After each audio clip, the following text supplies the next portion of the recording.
super late, Axel. I don't know if I can continue. Wilson, I'll speedrun it. I'll speedrun part 5. I'll speedrun part 5. Okay. Alright, so part 5 is named Golden Wind, and these are the main characters. This person's name is Giorno Giovanna, and he is Dio's son. So when He is. Dio acquired Jonathan's body, he Mm, like had a bunch of sex. And mm, this is like one of his oh, sons. okay. Okay. And he was Japanese. His mother's Japanese, but his mother moved to Italy, and he had an Italian stepdad. But his family was horrible to him, and the only person who was ever nice to him was a gangster. Mm-hmm, So, growing up, he wanted to become a gangster. okay. But he found out that the local gang in his hometown was selling drugs to kids. So he wants to infiltrate the gang and become the gang leader so he can stop drugs being sold to kids. Alright. So in order to enter the gang, he needs to meet this person who is one of the gang's top members. Mm-hmm. And if he passes his test, Giorno is able to enter the gang. And after a bunch of stuff, he manages to enter the gang, and he is in this person's squad. Mm-hmm. And so these are all his allies. And Yeah. basically, they're just doing missions so they can advance their rank in the gang. Yeah, okay, so Giorno kills this guy. Giorno Mm-hmm. kills one of the top members, but no one knows that Giorno did it. Okay. So one of the things they want to do is they want to find this guy's hidden money. That guy had money hidden somewhere, and they're gonna find it and give it to the gang leader. Mm-hmm. So they do that. And because the gang leader now trusts them, they are given an important mission. They need to deliver this girl to the gang leader. And in the gang, there are many divisions, yes? Mm-hmm. This is the assassin division. Mm-hmm. And they did a bunch of jobs for the gang leader, and they thought they were pretty respected, but they thought they could be the leader. They could overthrow the gang leader. Yeah. But turns out the gang leader found out about their plans to overthrow him, and so they just decided to kill all of them. But these members managed to escape, and now they're plotting their revenge. And their way of enacting revenge is to track this girl, because this girl is going to be delivered to the gang leader. Yeah. And the gang leader is very mysterious. No one knows his face, no one knows his name, no one knows his location. He only gives instructions through other people or through email. So they're tracking this girl, because this girl will eventually go to the gang leader. So, they go on a train, they go to, what is this? Really. They go to Venice, thank you, it's a good thing I put. And one of the ways our main gang is able to hide from these people is because of a stand. It's this thing. It's a turtle. It's a turtle. The stand name is Mr. President, and the turtle's name is Coco Large. So this red key is like a pocket dimension that you can enter. Mm. So instead of getting on the train, they get inside of the turtle, and the turtle gets on the train. And that's how Okay. they're able to hide from these guys. Mm-hmm. And eventually, they deliver the girl to the boss. And it turns out the girl is the boss's daughter. And the boss wants to eliminate every single trace of himself so that no one knows his true identity. This guy thought that was pretty fucked up. Mm-hmm. And since this guy wanted to be the gang leader anyway, they were like, hey, what if we work together to overthrow the leader?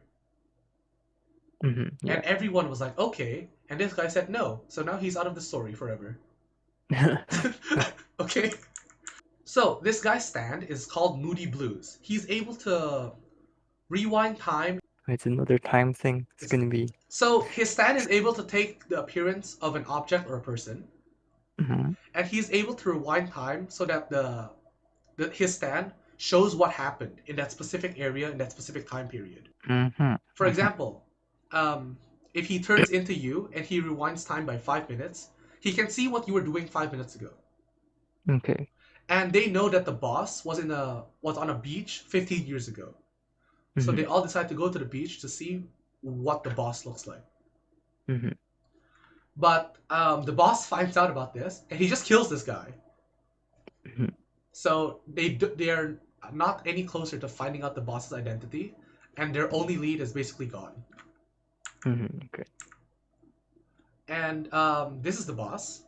It's actually a split identity. Okay. There's two people in this one body, and their body also changes depending on who is in it. For example, this guy is like 5 feet tall, Mm-hmm. but when this personality takes over, they're now 6 feet. That's how they're able to hide their identity. And this guy's stand is King Crimson. Hey. Hey, Finally. So this whole thing is King Crimson, but Mm-hmm. this whole thing is a different stand called Epitaph. Who owns that stand? This guy owns Oh. both stands, Oh, okay. but he can also use it if this guy allows it. Mm-hmm. Mhm. So the small head allows the users to see into the future. And King Crimson's ability is to skip time. Right? So let's say this is how time is supposed to move. Mm-hmm. You move your fist from this position to this position Mm-hmm. to this one and this one. Mm-hmm. But King Crimson skips 10 seconds. So let's say this is just cut out.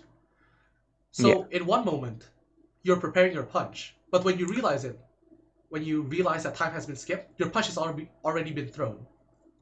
Mm-hmm. So for example, if you were planning on going to the toilet and drinking some water, and time was skipped, you're suddenly in front of the toilet already, and you've already peed. Okay. Like you didn't realize you took those actions, but those actions have been taken. And because Epitaph can see into the future, King Crimson knows what the enemy is gonna do. Mm-hmm. And when King Crimson skips time, they are able to move freely within that skipped time. Do you understand? Hmm. Slightly Move confused? within the skip time. Yes. So So, like in this the is in-between moment, in they the in can do between stuff. moments. They can do stuff, yes. Okay. Like let's say this guy was gonna punch King Crimson. He skips time, so in this in between moment, he dodges out of the attack. Mm-hmm. But King Crimson isn't able to deal damage within skip time.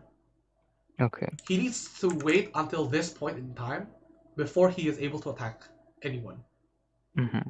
Okay, got it. So a mysterious caller calls our main group of characters, and they say, "Come to Rome, and within Rome, you'll have all the resources you need to beat the boss." And it turns out this mysterious caller is Polnareff, and he has a stand arrow. Mm-hmm. And remember when I said that if you get stabbed by a stand arrow, your stand reaches its maximum potential? Mm-hmm. So this guy's plan is for one of our main characters to get stabbed, so that they have the power to beat the boss. Mm-hmm. Because Okay. that's how broken King Crimson is. You literally need bullshit god powers to beat it. And eventually, his stand gets stabbed by the arrow. And once a stand gets stabbed again, it becomes a Requiem stand. Like you just add Requiem to it.